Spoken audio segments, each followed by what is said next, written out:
Welcome. Thank you so much. Welcome to NTD News. So why don't you just start by telling us about your organization? It's pretty young, so why don't you just tell us how it started, what it's about? Yeah, well, thank you for having me on. I'm very excited because this is my first CPAC. I'm finally kind of in the political world, I guess you could say. But in August 2019, I decided to start a nonprofit organization, a 501c3 called Young Americans Against Socialism.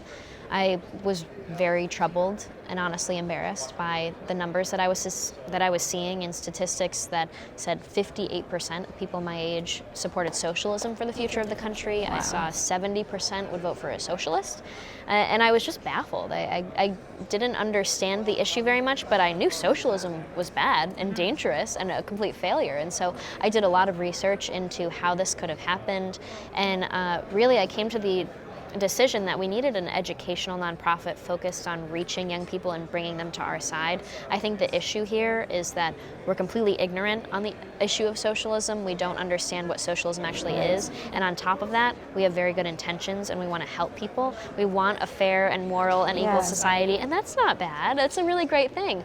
But those two things combined, those two factors of ignorance and good intentions, are putting us in a position where we're able to be completely taken advantage of by the far left, the true radicals who actually want to seize the means of production. And I'm pretty sure, what are they called? The useful idiots. I think that's exactly what's happening here, and I just want to contribute in any way I can by creating educational videos and equiping my generation with the truth. So is that what you found in your research? Like, I'm wondering how so many youth, 70%, kind of came to these ideas.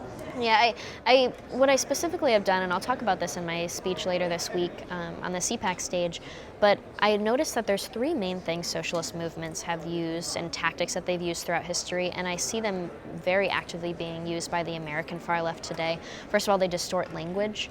Bernie Sanders, he has one really fascinating campaign video where it's young people going, "Am I free if I have student loan debt? Am I free if I have high healthcare costs? Am I free if I only work my dead-end job to get healthcare insurance? What is freedom? Am I free in those situations?" And yes, let me tell you, you're free. But the video follows it up with, no, you're not free. Freedom comes from economic freedom, and economic freedom comes from big government programs like Medicare for All, XYZ. And then it goes, freedom is Medicare for All. Freedom is the Green New Deal. Freedom is free college for all. And so from the road to serfdom, the distortion of language that Hayek talks about, where they have to change the meanings of basic words, Bernie literally just did that. He changed the meaning of freedom so that freedom isn't freedom from an oppressive government. It is now freedom of the responsibility of just being, of existing, of taking care of yourself, and the burden of being that the left so passionately rejects. So in talking to students on campuses, tell me about some of the conversations you're having, and maybe, whether how you're changing minds or not, or tell me about some of those conversations. Well, I think the most unifying trend amongst people on the left, especially on college campuses, is the issue of climate change. One of the tactics I talk about the left using to get socialist support in this country is creating a sense of fear and urgency.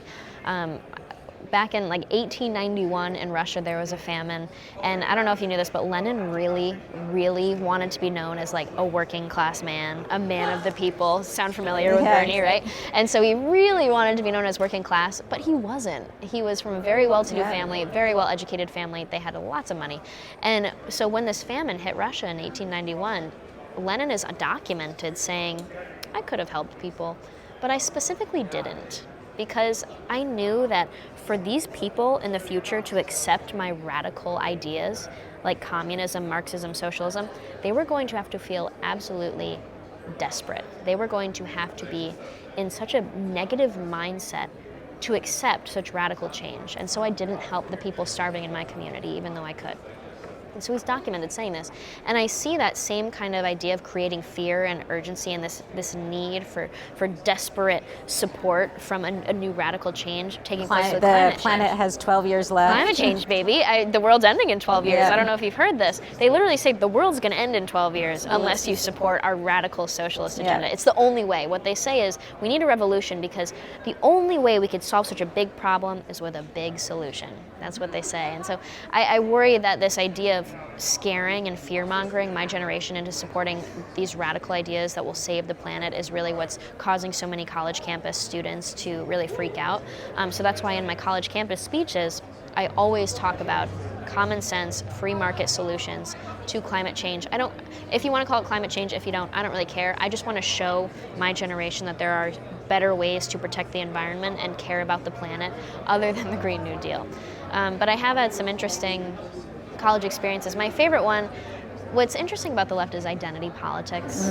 And I saw a perfect example of this play out. I spoke at NYU, and half of the crowd was Democratic Socialists of America members and other radical lefties. So were they there to protest you? Yeah. Or? Okay. Okay. So what happens is usually the event starts, they're always late, and they walk in a group, and then they sit down with these smug looks on their faces. They came here for a reason. I know they came here for a reason. And I stand there at the front. I can see everybody's faces. I don't think they realize this. Like, I see everybody's faces from the front of the room, from the podium.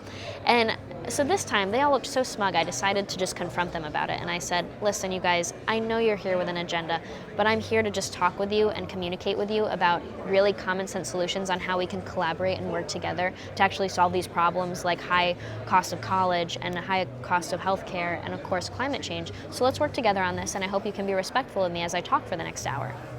And I was like, I really put a lot of thought into this presentation, and I hope you could just give me the time. And so I really appreciated it. Of course, there was a few interrupters, but at the end, this one guy who interrupted me many, many times, he finally had asked me every question you could imagine. I went back at him, we went back and forth. I decided to ask him a question. I said, you call yourself a socialist. Do you want to seize the means of production, or do you want to end up like Denmark? Because they're not the same thing. Right. So are you a Bernie Sanders socialist in terms of you want to seize the means of production, or do you want to make the US look like Denmark? Because you can't have both. Which one would you choose? Are you a socialist? Do you want to seize the means of production? He sat back and goes, no comment. No comment. And so I said, oh, you just interrupted me for an entire hour, and I answered every single one of your questions. You can't stand up for what you say you believe in. And we kind of went back and forth. Eventually, he decides to tell me, with all of his friends from the DSA, that he doesn't think I'm well educated on the topic. He says, I just don't think you're very well educated on this topic. After I got invited to NYU to speak for an hour about this issue, and I go to college campuses across the country. I speak like 2 or 3 times a week most of the time, and I'm speaking at CPAC. And so what was fascinating, this identity politics game that the left thrives on, it's like their religion. You should have seen the faces of the people around him when he just insulted a woman. He just called a woman dumb. And so the college Republicans are like, did you just call a woman dumb?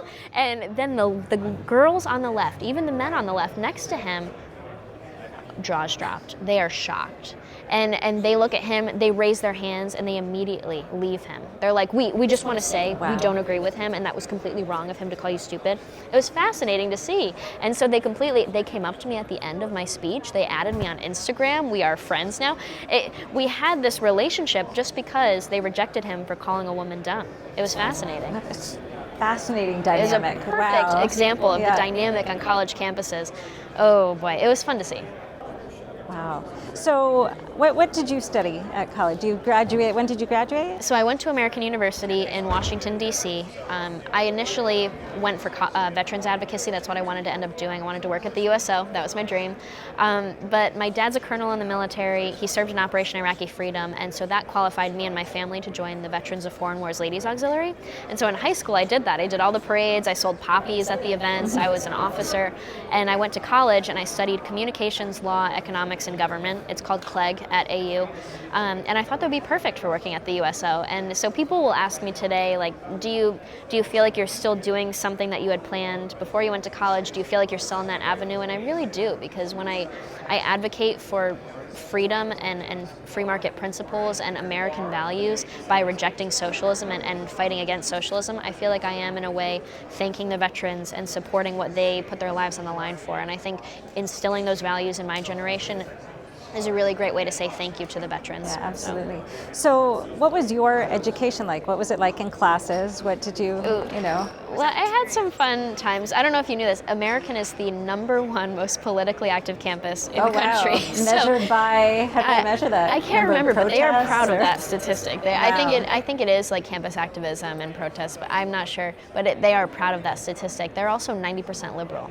And so me, not really being political, but having conservative American values and being from upstate New York where I basically wear muck boots and a Carhartt all the time, going to Washington, D.C., to the #1 most politically active campus, huge eye-opener for me. It was nothing like I ever expected. Did you have an idea it was like that before you went? No, I really didn't consider it. I just hadn't been exposed to that world. And so I remember the first thing I experienced, Milo Yiannopoulos came to campus, and Black Lives Matter. They had this group on campus, I think called The Darkening. And The Darkening had seen that I went to the Milo Yiannopoulos event. I think this was in 2015 or 2016, before the presidential election. And before I had even voted for President Trump or anything like that, because I did in November, they came up and they saw me leaving the event, and I'm a freshman, and this group of people called The Darkening surrounded me as I'm heading to the freshman dorms and started yelling at me and calling me a Donald Trump supporter or racist, all this stuff. I was so scared, I was shocked, and I was really offended because I just went to the Milo Yiannopoulos event to experience a speaker on campus. I think Yale brought them, and it was just a scary event for them. I mean, the tolerant left, and they had no idea who I was or who I would vote for or who I supported politically, but it was just literally because I left an event. Another situation, I had a professor he was a political research professor. He said, "Okay, class, let's talk about stereotypes." And he says, "Why do people in the South vote Republican? What are the 2 reasons? What are the 2 reasons?"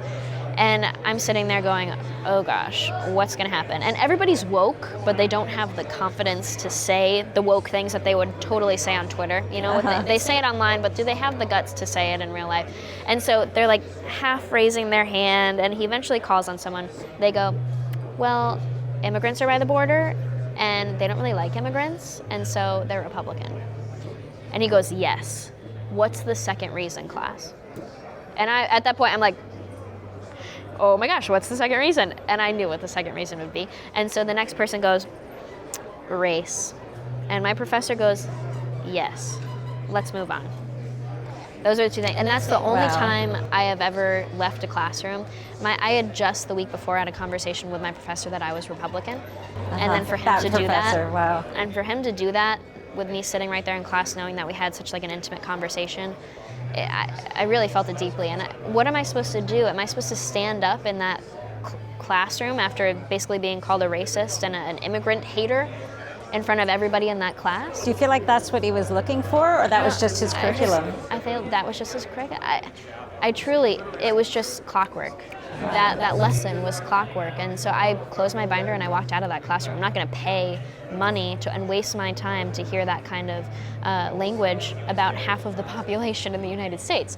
I think the most radical situation I had on campus, though, I had a communist roommate.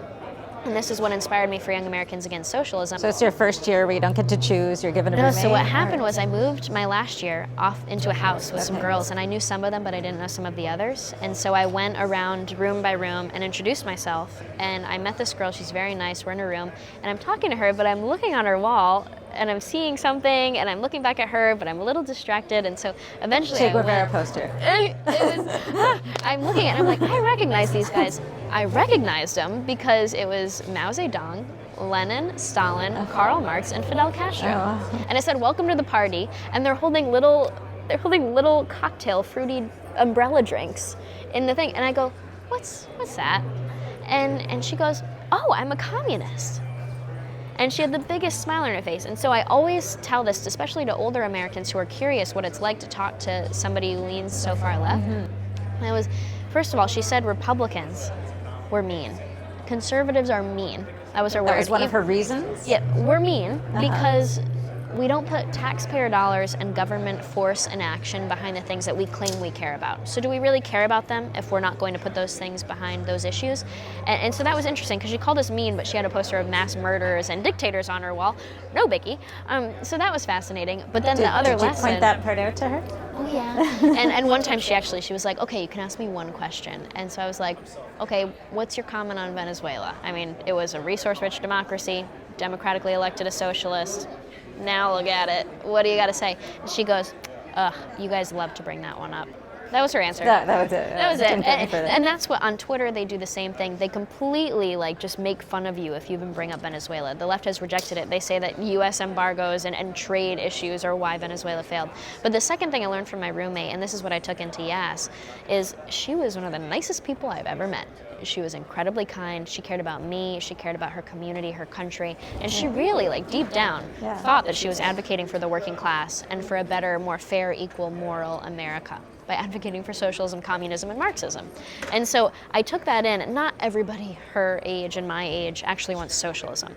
But the problem is we're ignorant, we have good intentions, and we are absolutely eating up the promises of the far left. And we're being told if we scrap capitalism, we'll end up like Denmark. And it's the biggest lie that you can imagine. And I think if we fix this one lie, if we prove this one lie wrong from Bernie Sanders, we can really beat this entire argument of America versus socialism. So do you feel like you're breaking through the echo chamber? I feel like we are. We launched 6 months ago, and so we're really working hard on this, but I feel like our tactics are exactly on point.